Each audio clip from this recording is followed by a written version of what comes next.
Look, if you're like me, you've probably been told just to save money and things will eventually work out. But what if I told you to stop saving money? I know, it sounds crazy, but hear me out. We're in 2026 now, and over the past 10 years, Canadian housing prices have increased by over 60%. Meanwhile, wages have only increased by 25%. And if your money is just sitting in a regular checking account, you're losing about 2 to 3% each year from inflation. And so if you're just putting your head down and trying to save money, this won't work anymore. Now, as someone who's on track to retire early in my 40s, over the past few years, I learned that there are 3 levels of building wealth that wealthy people use. Most Canadians never even make it past level 1. So that's why in this video, I'm going to walk you through all 3 levels of building wealth so that you can learn how to retire young, not old, all while enjoying life. Let's get into it. All right, so the first level really sets the foundation for everything else. But if you skip this step, everything else will come crumbling down. Let me tell you about one of my clients, Chris. He's a software developer in Toronto. He's married and he has 1 kid. And he's making about $110,000 per year, which is a decent amount of money. But hear what was actually going behind the scenes. Chris was living paycheck to paycheck and he had $0 in his emergency fund. And the scariest part is that if he lost his job, he wouldn't be able to make his mortgage payments anymore. And he would have to start selling what little investments he actually had. And this is a situation that I see a lot of people in where they're high income earners,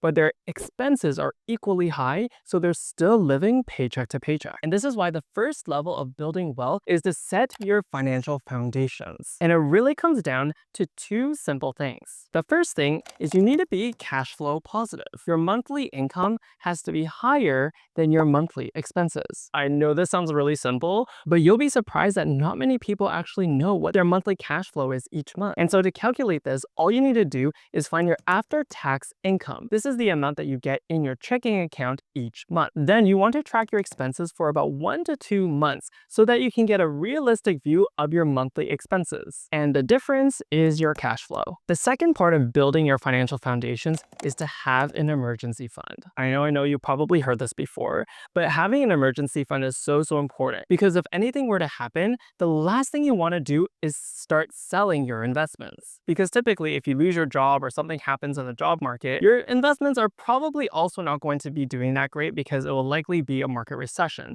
So this is the worst time to sell your money. This is why having an emergency fund can actually make you more money because now you can take more risk with your investments. And so your emergency fund should be about 3 to 6 months of your monthly expenses so that if anything were to happen, it will at least give you a few months to get you back on your feet. And you also don't want to just leave your emergency fund in your checking account because that money is going to be decreasing in value each year because of inflation. You want to keep your emergency fund in a high interest savings account separate from your checking account so you're not tempted to actually touch it. And my 2 favorite high yield savings accounts are Wealthsimple or EQ Bank. I'll leave my referral code in the description below if you want access to my referral bonus. Okay, and so what actually happened to Chris? The first thing is that I helped him negotiate for a promotion which increased his income. And we also tracked his expenses for about 2 to 3 months so that we could find out where we could cut on costs. It did mean less eating out, less fancy vacations, and more grocery shopping. And although this took a lot of discipline, within 6 months, he had a fully funded emergency fund, and now he's able to save consistently $500 to $1,000 every single month. And today, he's actually on track to retire early in his 50s, instead of having to grind until the age of 65. That's almost a decade of his life back. And this is why it's so important to start planning for your retirement today, because a small little change in direction today, like asking for a promotion or reducing your expenses, can completely change your end destination. And so if you want to figure out exactly how much money you need to save every single month and year so that you can retire early, then get access to my free early retirement calculator. I'll leave a link to it in the description below. Okay, so you've got your emergency fund, you're cash flow positive, you're probably feeling pretty good about yourself. But here's where things get interesting, because the second level of building wealth is where I often find Canadians think that they're crushing it, but in reality, they're actually losing a lot of money. Let me explain. One of my clients, Abner, is in his mid-40s living in Montreal, and he had over $200,000 sitting in mutual funds. Now, although he was investing his money, the problem was that he was paying about a 2.5% management fee on his mutual funds. And if you do some simple calculations, that's over $5,000 per year. And if you do the math over 20 years, that's over $100,000. And it gets even worse because Abner wasn't to optimizing his taxes. He was kind of just blindly putting money in his TFSA and RSP without really having a clear strategy on how to do this, which meant that he was paying way more taxes to the CRA than he needed to. And this is such a common problem that I see many Canadians make, which is that your management fees and taxes silently kills your investment returns without you even realizing it. And although 2 to 4% may not seem like a lot, this is literally the difference between retiring at 50 versus 60. And this is why the second level of building wealth is by creating compound growth through a tailor-made stock investment portfolio through low-cost exchange-traded funds. And so let's break down this strategy so that you can start to implement this for your situation. The first part is to invest in low-cost index funds. Instead of investing in mutual funds, which charge you a 2.5% management fee, you want to invest in low-cost index or exchange-traded funds, which will charge you an average management fee of only 0.5%. Now, this may not seem like a big difference, but in the long run, this is literally hundreds of thousands of dollars. Let's do a comparison. Let's say Bob and Sally both have $200,000 to invest, and they're investing for the next 20 years at an average rate of return of about 8%.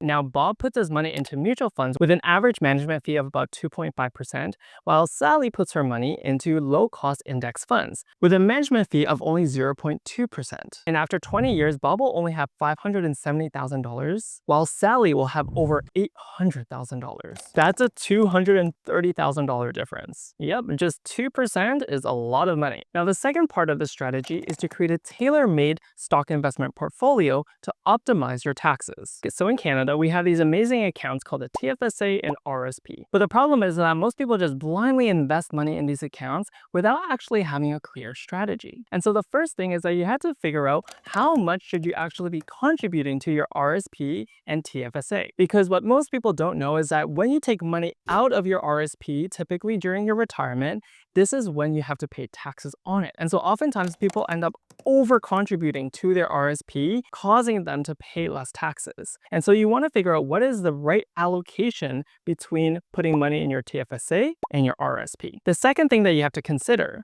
is what are you actually investing in your TFSA and RSP? Most people just buy the same ETFs for both accounts, but this strategy is optimizing your taxes. Okay, and so I know that this can get a little bit complicated, and so that's why I created these videos where I break down my exact investing strategy for my TFSA and my RSP. And so I'll leave a link to these videos in the description below. Okay, and so what actually happened to Abner? Well, when Abner and I started working together, I helped him transfer his mutual funds from his bank into his own self-managed portfolio through Wealthsimple and Questrade, where he didn't have to pay any more high management fees and he could keep more of his money. We also helped build him a tailor-made stock investment portfolio for his RSP, TFSA, and his non-registered account, so that he was truly optimizing his investments return while reducing his taxes. And since then, he's been able to get about an 8 to 10% rate of return per year on less than 1 hour per month. And he's on track to retire in the next 6 years. And this is literally the difference of just a few percentage points, but it makes a big difference. Okay, and so now that you're cash flow positive, you're investing your money, you're doing everything right. But here's the hard truth, that investing in index funds alone will only get you so far. Sure, you might be able to retire in your late 50s or early 60s, but if you're like me, you're probably like, wait, like I don't want to wait that long until I can start living and enjoying my life. And so this leads me to the third level of building wealth, which is really the secret to how I'm on track to retire early in my 40s. And so let me tell you the story of how I discovered this strategy. And so in 2019, I graduated university and started working at my dream job in corporate finance at Deloitte. And I was doing everything right. I was saving $1,000 to $2,000 every single month, putting it into index funds and maxing out my TFSA and RSP. But the thing is, I still felt so far behind. I would look at my peers and my colleagues who came from a lot of money, where they just inherited multiple real estate properties. And as someone who came from a very low to middle class immigrant family, I didn't have any of that. And that's when I realized at this rate, I'm never going to catch up to them. And so that's why I decided that I needed to change things up. And here's the truth that most people don't want to hear. You got to do what the top 1% do. Rich people aren't just slaving away at their 9-to-5 job and putting their money into index funds. They're building businesses, creating passive income, and multiple income streams. But if you're like me, you probably have no idea about how to actually do this. In fact, I had literally zero entrepreneurial role models in my life. And so that's the reason why the third level of building wealth is to invest in your skills to learn how to build wealth like the top 1%. Because let me tell you, the truth is you are your best investment. And that's why an investment in yourself will always outperform any stock or crypto investments out there. And so in 2020, that's when I first started my financial coaching business. I didn't actually know how to sign clients or build a successful business. And so that's the reason why I spent over $10,000 to hire my first business coach. And yes, at that time, $10,000 was literally like my life savings. But this was the best amount of money that I spent because within just a few months, I made back this money and it allowed me to double my savings, where I was now saving close to $4,000 to $5,000 per month on top of my corporate job. And the result is that today, now I'm on track to retire early in my 40s, while still having the freedom to work and travel anywhere in the world. And yeah, right now I'm clearly not in Canada. I'm currently in Bali, Indonesia. And this is why I truly believe that when you invest in yourself, you can achieve anything. And so if you just take one thing away from this video, remember that wealthy people don't just put their head down and save money. The reason why wealthy people are able to build wealth faster with less effort isn't because they're working harder. It's simply because they're implementing strategies that allow them to do this. And so if you want to be able to retire early or achieve your financial goals faster, you just have to change the rules of the game that you're playing. Now, if you're watching this video, you're probably someone who wants to learn about how to retire early. And so luckily for you, I created a whole playlist on how to actually achieve your financial goals faster. And so feel free to binge this playlist over here.